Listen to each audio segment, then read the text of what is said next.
Hello friends, welcome back to the channel. I'm the GM Philosopher, and this is GM Philosophy in the Morning. Today we're going to be talking about sentient magic items. We're going to be diving deep into the philosophy of this very interesting and specific topic. We're going to be reacting to an award-winning sentient magic item that was created by Flana Gamer in the latest content creation contest on the GM Philosophy Discord. By the way, join our Discord, links in the description. We're over 500 Game Masters strong. All kinds of opportunity to get plugged into the community and to get shout outs like this.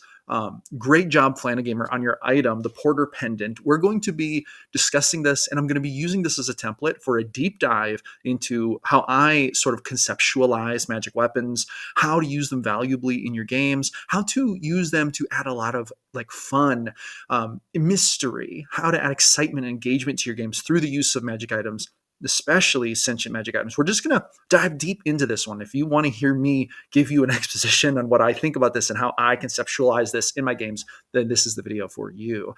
Now, before we dive in, I just want to give a huge shout out to the members of the GM Philosophy Discord who make the contests possible. Big shout out to John Haney, our lead counselor. Big shout out to Dirty Socks, to Avery Juno, to JW. Even though he's on a bit of a leave right now, he is also a counselor, and huge thanks to him who make the running of the Discord possible every single day. Thank you all so much for your contributions. I really appreciate all of you. And I hope you're watching this video, and I hope you know that your presence means the world to so many game masters in our community.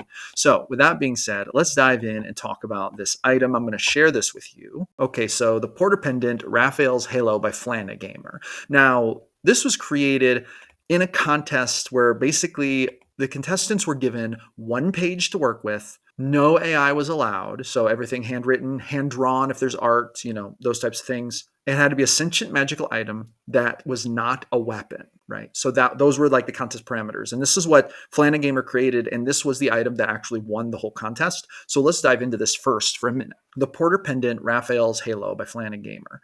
Wondrous item, legendary, requires attunement by an Aasimar. First of all, I love magic items that are on theme like this, like with one specific type of character or class. Like you can make magic items be widely available or accessible to everyone, but I think it's kind of special when you get an item that's just for your character. Like I realize that if you have like a party of 5 and only one of them is an Aasimar, and then you present this as an item in your world, the other 4-player characters might be like, oh man, but that Aasimar, it's going to really be rewarding and cool for them to get to basically find an item that is so specific to them. So this can be a way to show player characters like that significance, like real in the moment significance, and then presenting different items to your players that do this for each of your players. So like many different items that are kind of like so nichely designed that they would really only apply to 1 or 2 of your player characters can be a really fun tactic. I don't think I would do that across the board with all magic items, but it can be a fun tactic to use. So I'm a fan of that. This pendant was passed down through the Porter family. They were the record keepers and librarians of Drakkenheim. The pendant was given when the eldest child came of age to take over the library. Now here is where we see that this item is actually really powerful, and that's in the abilities it has. And this is very simply laid out, but make no mistake, this is complicated, okay? Spells that restore hit points restore an additional 46 hit points. Okay, fair enough. We already know this is Raphael's Halo, so it's like an angel halo. I'm not sure who Raphael is. I believe that there's an angel in Christian lore who is named Raphael. I'm not 100% sure about that. Okay, I just looked this up on Wikipedia. Raphael, Archangel. Raphael, which means God has healed, is an archangel first mentioned in the book of Tobit and in 1st Enoch, both estimated to date from somewhere between the 3rd and 2nd century BC. In later Jewish tradition, he became identified as one of the 3 heavenly visitors entertained by Abraham at the Oak of Mamre. He is not named in either the New Testament or the Quran, but later Christian tradition identified him with healing and as the angel who stirred waters in the pool of Bethesda in John 5:2-4, and in Islam, where his name is Israfil. He is understood to be an unnamed angel of Quran 673, standing eternally with a trumpet to his lips, ready to announce the day of judgment. In Gnostic tradition, Raphael is represented on the Ophite diagram.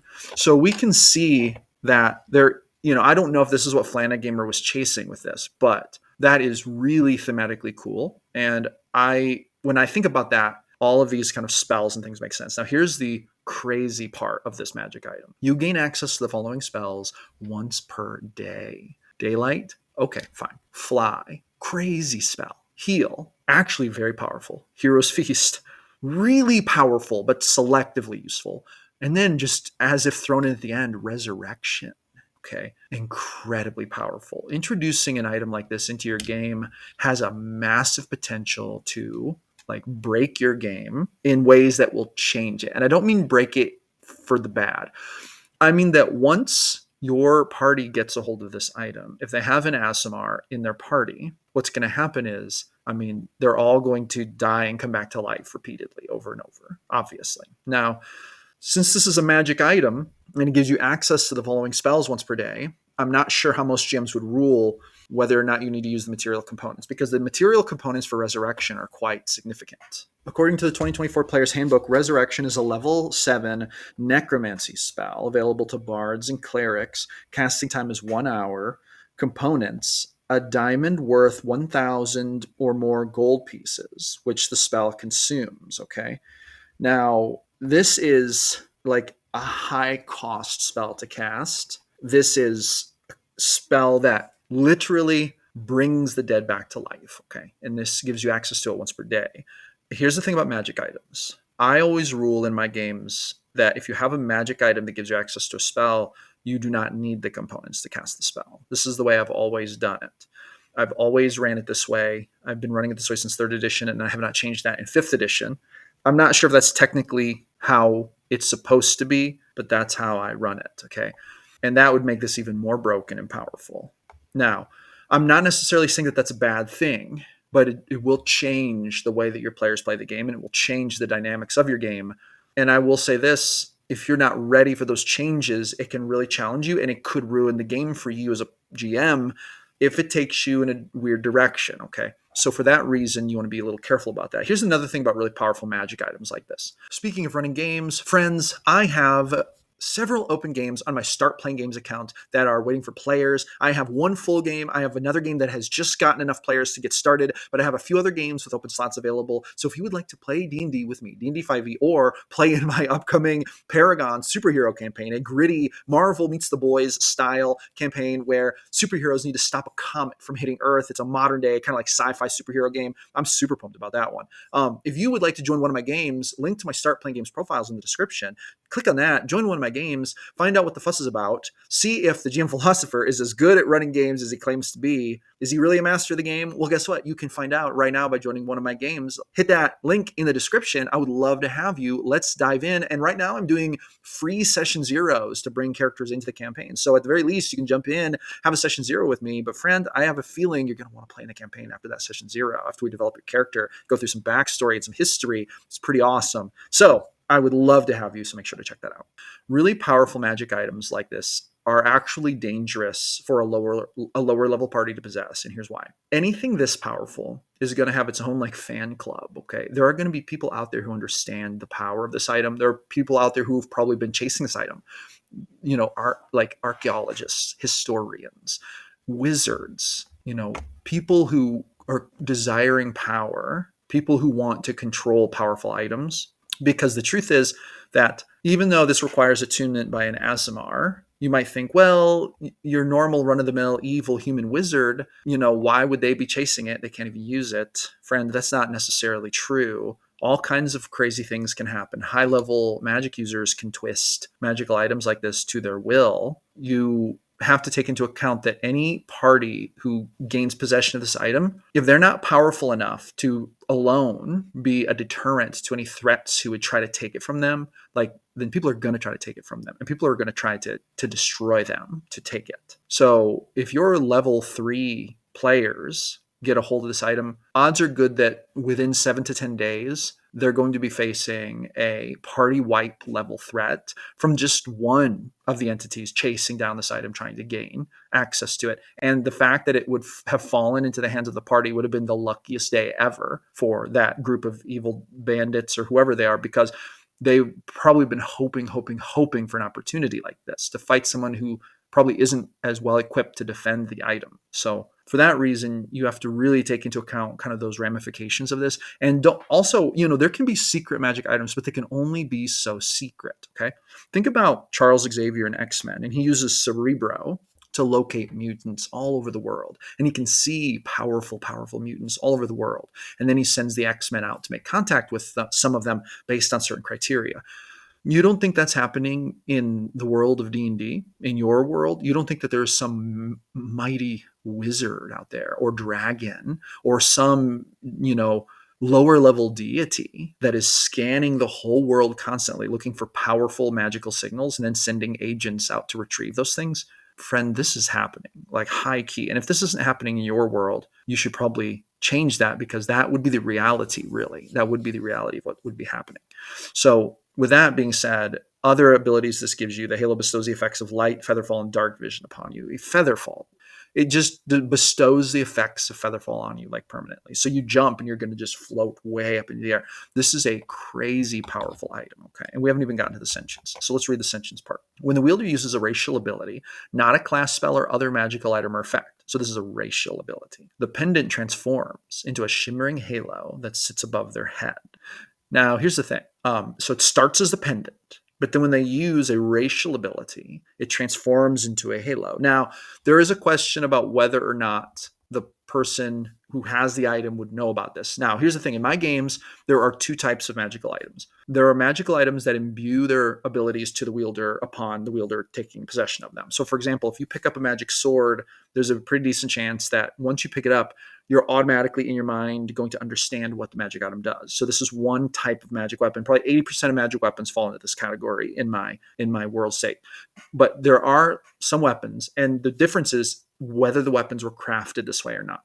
Most weapons were crafted to be sold. Hence, they would imbue the wielder with their abilities, because this would make them more kind of like market valuable. It's sort of like kind of the equivalent of buying a car that has a good legal title. Like, you feel better about the sale when you understand fully what you're getting. You know it's legal, blah, blah, blah.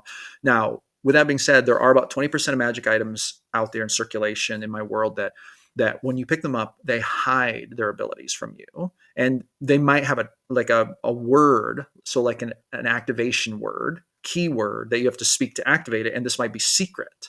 The reason for this is because some people created magic items that they didn't want other people using. They only wanted to have access to them themselves. So in my world, in order to actually figure out like how to even use these items, how to unlock them, how to use their abilities, you would need to cast Identify on them, which would imbue you with the knowledge of what they do.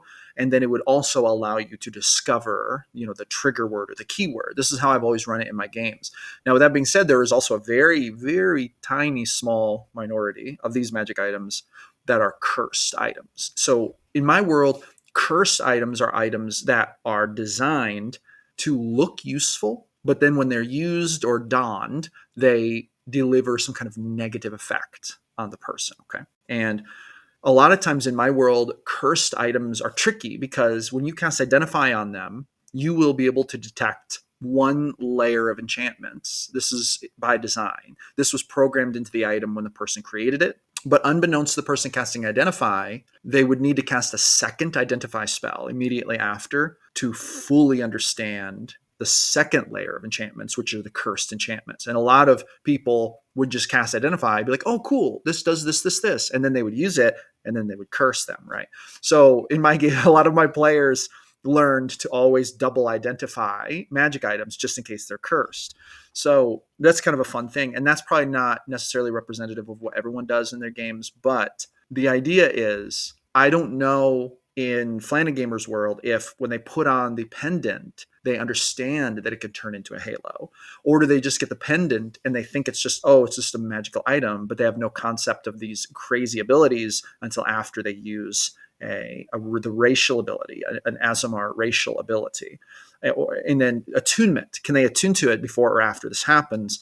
In my world, what I would say is, actually, to be really honest, if I were going to put this item in my world, I would say that the item bestows the extra hit points. If they cast Identify while it's a pendant, they would realize, it restores all these hit points. And then I actually would let anyone attune to it for that. And it would only turn into the halo and give them the other full range of abilities if they were an Azamar, and if they used an Azamar racial ability while attuned to it. And if someone wanted to uncover all that information, one identify spell wouldn't do it. They would need to cast 2 identify spells. And the second one would show them that second layer of enchantment. I would also allow for them to do a workaround. Like, I know that my players would probably do something like, what if we kill an Azamar and we use its blood to create a tincture that we take to try to fool the item into thinking we're an Azamar? Well, with high enough alchemical checks, they could probably do this, right? So things like that we're taking into account. I would allow for them to try to do those types of things. If they spent enough time and money and energy, they would probably succeed at them. I have seen players do way crazier things to do things like this. Okay, so we're taking that into account. Okay, but now let's talk about sentience, because this is actually really interesting. So when it transforms into the halo, first of all, it cannot speak. There's a question of how sentient is it if it cannot speak. It doesn't say it lacks the intelligence to speak. It doesn't give it any stats at all. It just says Raphael's halo cannot speak. Okay, I'm assuming that also means no telepathy, because of the next statement. It communicates by instilling feelings of good or evil based on the wielder's actions. So it communicates via emotional language, not through spoken language. I will admit that there are a lot of magical items with sentience in my world state that communicate this way. This is considered one level of sentience, okay? It requires a whole nother level of development for a weapon to, for example, express itself in verbal thoughts via telepathy, which is kind of like another level. And then to be able to speak outwardly, like make noise, is like a level above that. So an item really usually can only communicate via feelings with the person wielding it, or telepathically with the person wielding it. Extending beyond that is way more powerful. So in my world, if you encounter an item that has the ability to communicate with people who are not wielding it, it's a sign that it is an exceptionally powerful item, because it's that bond of wielding that makes communication easier for the item, right? So, and again, we don't know what its intelligence level is. We don't even necessarily know that it has like reasoning abilities. It doesn't say anything like that. It's almost like, and here's what it says. If the wielder commits too many acts of evil, or a major act of evil determined by the DM, the light in the halo fades to black and it reverts to a dormant pendant. The same person cannot reactivate the pendant if this happens. So they are cut out. They are like excommunicated. It just ceases to function. And here's the personality. In pendant form, the personality is quiet and dormant. Raphael's halo carries part of his will and watches over the wielder as a parent would a child. Now, this tells us something. So me as a GM, I'm looking for clues into what this item is and how it functions, okay?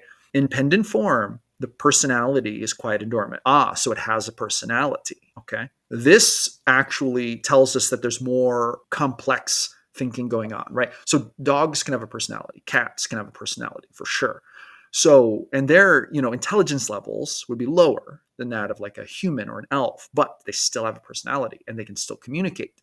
They could especially communicate via language. So does this thing have an intelligence level of like 2, 3, 4? Maybe that's what we're dealing with here, okay? But it's impossible to say because it doesn't say so.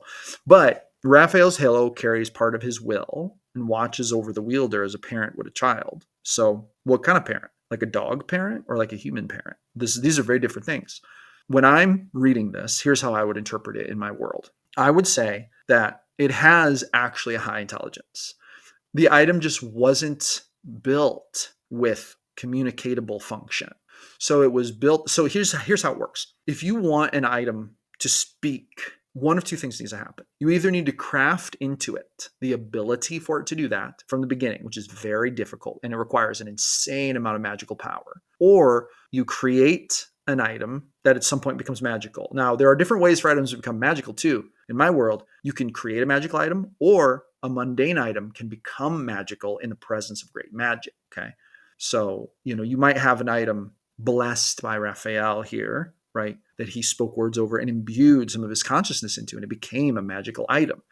Now, with that being said, maybe there was a limiter where it communicated through feeling. So this is a limit that it has. That's all the power that Raphael gave it. But when he created it, it really was only a small fraction of his power, right? Because it's an item. He didn't transfer his full power into it. He didn't like put himself into it. But as it goes out into the world and is exposed to other magic, and as it gains experience, it may develop higher level abilities, and it may also develop its own personality outside of Raphael, right? So Raphael gave it the seed of life, but it is actually growing into a sentient magical life force of its own, an item that is unique even. Maybe there is that seed is still there, but it is expanding beyond this, okay? So, if bathed in the presence of extremely powerful magic for long periods of time, the item may develop the ability to speak simple words to the person wielding it, and then it may develop further. So that's kind of how I also treat that in my games, right? But right now we know it just communicates through feelings, but I think it's a complex thinking mechanism. I think it has the same DNA as this very sophisticated and complex celestial figure, Raphael. Okay. So that's how I would treat it. That's how I'd run it. And then I would also make it to where, players are probably going to try to talk to it. So, I don't know about your players, but my players would try to talk to it if they sense the feeling part of it. How could they do that? They'd probably try to cast things like message on it and see if it responds. Probably wouldn't work, okay? But maybe they go to a very extreme. Maybe they cast miracle at some point to try to give it the ability to speak. I don't know why they would do that, but maybe they do. Maybe that works, and suddenly it speaks to them, right? So you want to allow room for these kinds of things to happen. This is how I conceptualize magic items in my world and the way I run them. And you have to also understand that player characters are unique in the world. They are the stars of the show. They're exceptional. This is how I always treat it in my games. They're exceptional, and they're going on an adventure that is intertwined with fate and destiny. And along the way, they're probably going to experience battles. They're going to fight wizards. They're going to fight dragons. They're going to go through many things. They're going to talk to gods. This item is going to get a lot of magical exposure, and that exposure is going to cause it to evolve. Just like player characters level up, magic items in their possession are going to evolve. This is how I always run it, guys. This is how I run it, especially items that get a lot of player attention. And this is maybe a meta factor I use in my games, is that player attention is in itself a precursor to evolution and development and leveling up. So if a player has two magical swords, 2+1 magic swords that are nearly identical, but they pay vastly more attention to one, and they pray over it, and they try to talk to it, and they try to develop it, and they use it in all their fights, and they develop a relationship with it. That weapon's probably going to evolve. The other one probably isn't. Or maybe the other one will, and then the one they're communing with will grow to be good, and the one they don't will grow to be resentful and evil, and it will try to sabotage them and become a cursed item. This is how I run things, guys. And I think that we have to take into account the forces at work in the world, okay?